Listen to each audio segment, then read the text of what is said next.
Hi, everyone, and welcome to another edition of Triberthy's Review the News. My name's Chase Palmieri. I'm joined today with Jared Fessler, and you're watching the show where we bring word of mouth and reputation to online news.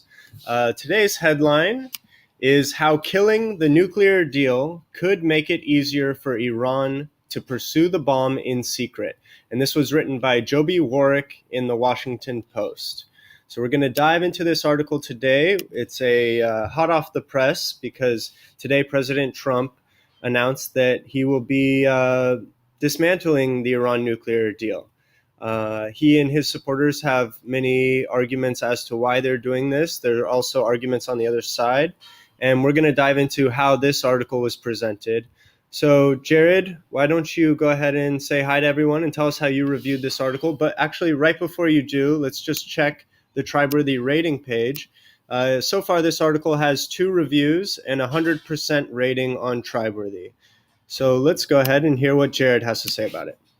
Yeah, so I actually picked this article today, and I did it kind of for 2 reasons. One is I don't really know much about the Iran deal, so I thought this was a great test for us to go in here and review it.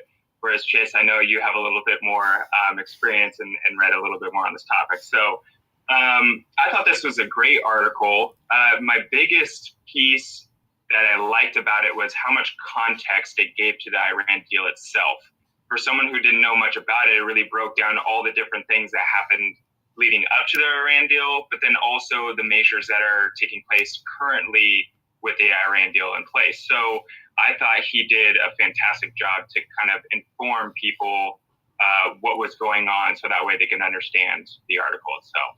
And you reviewed it as trust, right? Yes, I reviewed it as trustworthy. Absolutely. Okay, so it got the upvote from you. I also reviewed the article as trust for a lot of the same reasons. I think it did a great job of providing all of the context, both before the signing of the deal, during the years under the Iran nuclear deal that Obama signed in 2015, and then where we are today with President Trump.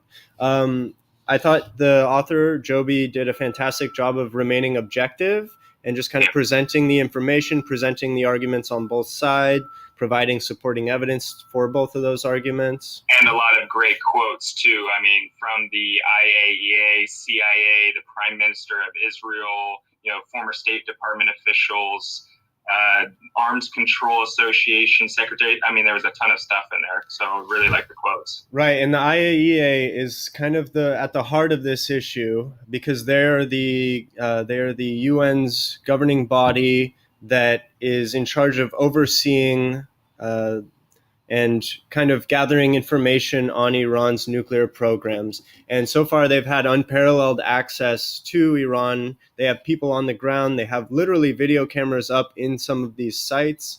And they're able to do particle testing on a daily basis. And what's interesting about this is that the U.S. government, U.S. intelligence agencies, and the IAEA have stated publicly that Iran is complying completely and cooperating with the terms of the deal.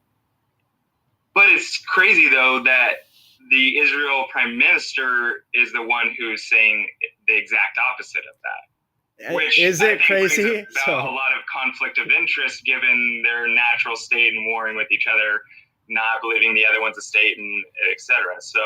So what you're referring to is just the other day, Benjamin Netanyahu made a very public display, almost like he was launching an iPad or an iPod product, clearly taking notes from Steve Jobs, and presenting this display of what he claims is kind of a treasure trove of documents that proves that Iran is continuing its interest in a nuclear program. But in reality, what he's uncovered here are documents and the documentation of their previous nuclear program, which under the deal, it's actually expressly stated that they did not need to destroy. Right. So yes, he found all of their previous documents outlining their intentions to do a nuclear program back when 10 years ago, they were trying to do a nuclear program. And I think what keeps getting forgotten in the conversation about this deal is Iran was already on their way to having nuclear weapons. this deal was put into place because we didn't want that to be the case. The U.S. government and the international community did not want Iran to have nuclear weapons, and that's why this deal came into place. And what the deal essentially does is it removes the sanctions, so they're allowed access to their own money. It's not that we're paying them money. It's that they've now been given access to their own money again, which is billions of dollars. And in exchange, we have this extreme oversight over their nuclear programs. We know what nuclear objects are coming in and out of the country. We can follow that money as well. And we have this extreme oversight that now will be shut down the second that Iran understands that the deal is terminated with Trump. Now, I know you have like an idea of where you think that might be taking right. The U.S. and whatnot, but I think the biggest fly here in this article for me is really going back to that evidence that's presented by the Prime Minister of Israel.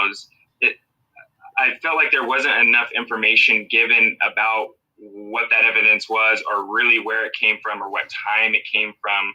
And that was probably the little nugget that I wish this article had to really give this the best piece of content on this topic that you could. Right. And the other piece that I wish this article had personally is just kind of a little bit of a speculation about what might happen next if this agreement were to be terminated, and like kind of what are the next domino steps. But again, we then would have labeled this article as speculation, so the author did a fantastic job.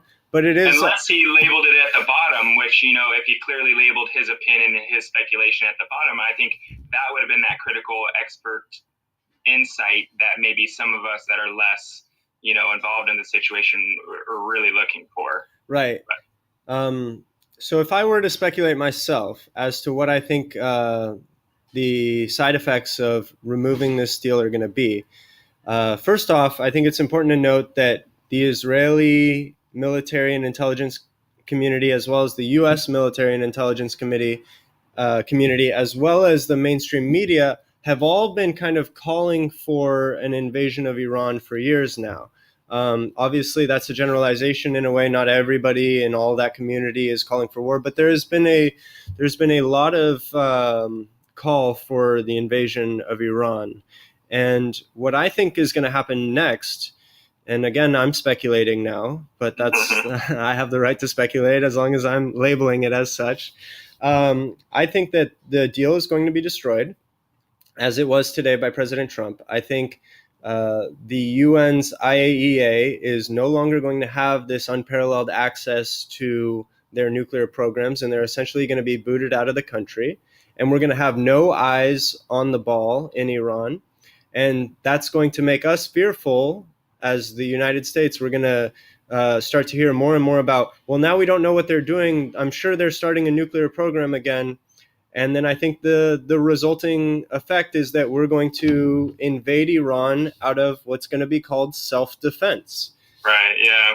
And that's exactly what Israel would love, is to have us as a huge presence in Iran, so that now there's more Western forces in the Middle East. I feel like that's why he did the television show almost, is because spectacle. He wanted to get very, yeah, exactly. Yep. And again, there might be some evidence that has yet to come out of that treasure trove of documents. But what we know those documents to be so far are documents that they had put together 10 years ago when they actively were pursuing a nuclear program. So to me, this is something that's going to play out over the next coming months. But the Iran deal was essentially to stop us from having to invade, I say, because we don't have to, but that's how it's going to be sold to American citizens. The deal was keeping us from having to invade Iran and allowed us to start working with Iran in a diplomatic way and not in a way of being fearful. And what's cool about the IAEA is even if they were proven to be cheating and creating a nuclear program, we would then know about it right away. Yeah. Now, we're going to have no eyes, and we're going to be assuming that they're going to decision. Yeah, we're going to be assuming that they're going to continue their nuclear program now, And then Israel and American military forces are going to call for an invasion out of self-defense. And we're going to enter what is going to be another multi-trillion-dollar war, a never-ending war that'll probably be very similar to what's going on in Iraq and Afghanistan. Wow, what a relevant article. Yeah, and it all happened today. So I'm glad that we were able to do this breakdown of Review the News today while it's still timely. Yeah, I think this is going to be another great topic to follow up on here probably later this week as there's some more details that unfold. Yeah. This will be fun. Yeah, and I'm glad that we found one of the better articles on this topic too, because I'm sure that there's a lot of political agenda, political bias going on in a lot of the news being produced around this topic. Yeah, absolutely. So we'll just give a quick shout out, since we both trusted the article, quick shout out to Joby Warwick for his article, How Killing the Nuclear Deal Could Make It Easier for Iran to Pursue the Bomb in Secret. And you've heard the reviews from two of Triberthy's reviewers. Jared Fessler joined us today, as well as me, Chase Palmieri.